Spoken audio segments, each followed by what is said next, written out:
Hey, what's up guys, this is X here, and I am going to be casting a 1 versus 1 between our yellow Terran player Happy, who is going to be spawning in the bottom right side of the map, and his opponent kAra, the green Protoss, who is going to be spawning in the bottom left of the map. The map for this game is going to be Shakuras Plateau, and it is going to be the newer version where the rocks aren't here anymore and the ramp up into your base is removed, and instead you have the rocks and the ramp here to access this expansion. So I'm going to have a Terran versus Protoss, and some of you might have thought that I was on a hiatus or anything like that, but no, I was on a vacation for a week or so, as I've said in previous casts. So now I'm back. I'm going to be casting a lot. If I don't pass out in this heat that we have currently. Wow, it's been so warm the last couple of days, like 25, 30 degrees Celsius or something. I don't know how much that is in Fahrenheit for your American citizens, but it is pretty darn hot. We can see that Happy is going to starting off with a barracks, and kAra is going to be starting off with a gateway, so really standard here. No forge first for kAra, which is pretty common for Protosses to do nowadays.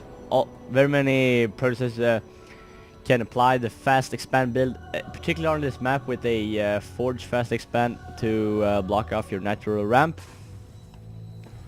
And Happy is now going to go for his refinery, and so no 2-rex play from kAra, and both players are going to scout each other immediately. And the reason kAra didn't scout up here first is because you cannot spawn close positions like this on this map. Look at that. Because look, you can almost see the natural ramps at the same time, so that is just how close it is, and that would be impossible to play in games like that. Now you can see that Happy's SCV has luckily found kAra's base and is going to be scouting around and do some mining harassment and just mess with the AI of the mining probes so that they will skip mining and move to another mineral patch and just give you that slight economic edge, and where you have a 10 mineral lead or so. It doesn't matter in low level games, but in these pro games every little mineral can matter.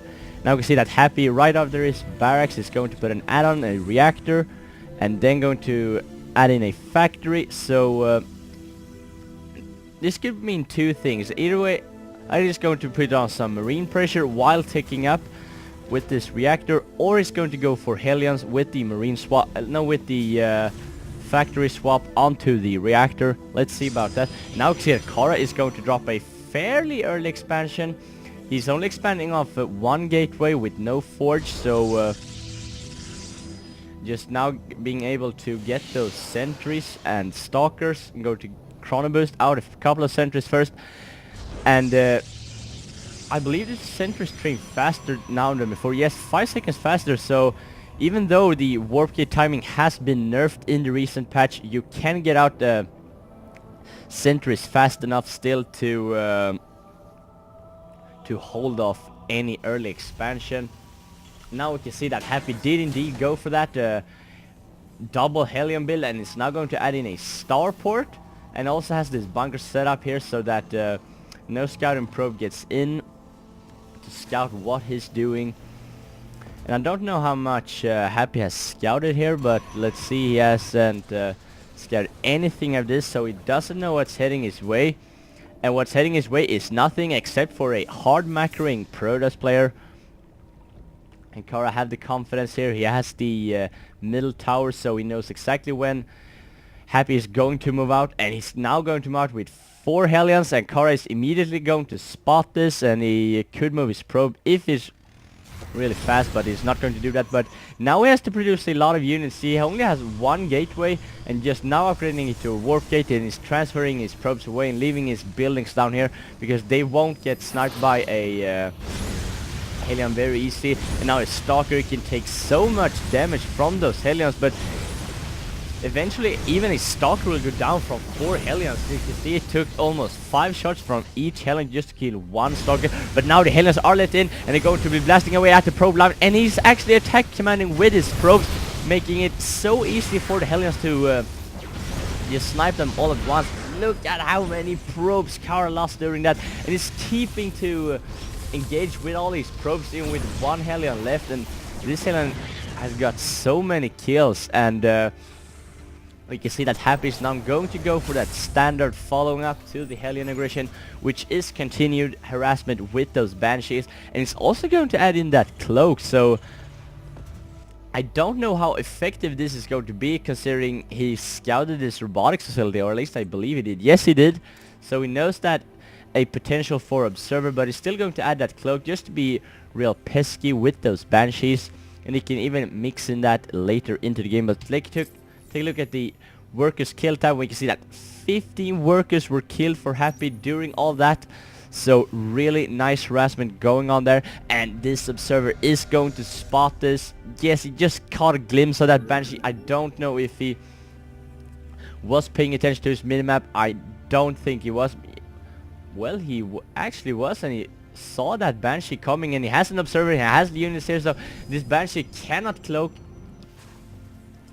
And why is he getting out 2 observers? kARA here, a really solid player. He's currently ranked 75th on the European server, so really great player. But Happy has been on a winning streak the last period of time. He's been playing so great. He's currently ranked 3rd on the European server, and that is just so good.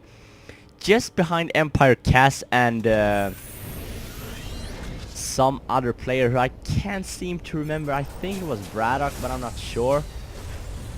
But still, being ranked 3rd on European servers is so great. And he's recently been playing really great in tournaments and such, winning a bunch of Ghost Gaming tournaments, those weekly tournaments, you know, that goes on for every week. And also been playing more and more in the bigger tournaments.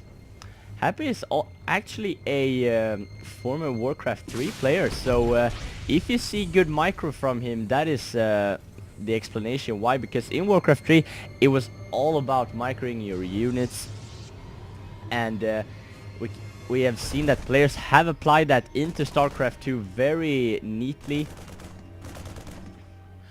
and adapt to the StarCraft 2 play with their great micro from Warcraft 3. And we can see a observer got sniped by Happy's units, but kARA has already got all scouting information he wants. He knows exactly what unit composition Happy has. He knows where he is and when he's going to attack, and now he can actually snipe one medevac because Happy isn't paying attention here. But a point defense storm going up, leaving those Starkers worthless against those Marine Marauders.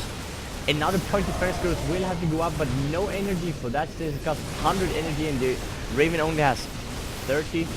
And then the Raven goes down, and they have to fall back to this point defense zone, which has no energy at all. But now the Marauders going to push the Stalkers back. Wow, there's so many Marauders, and they can just stim over again because of those 2 medevacs healing. And they have pretty much at a fairly good energy there, and going to snipe your pylon, but Stalkers at a high ground have the high ground advantage, so they're going to blast away at those Marauders. But the Marauders is going to kill all those Stalkers, and kARA is forced to GG. So not being able to establish his second base, and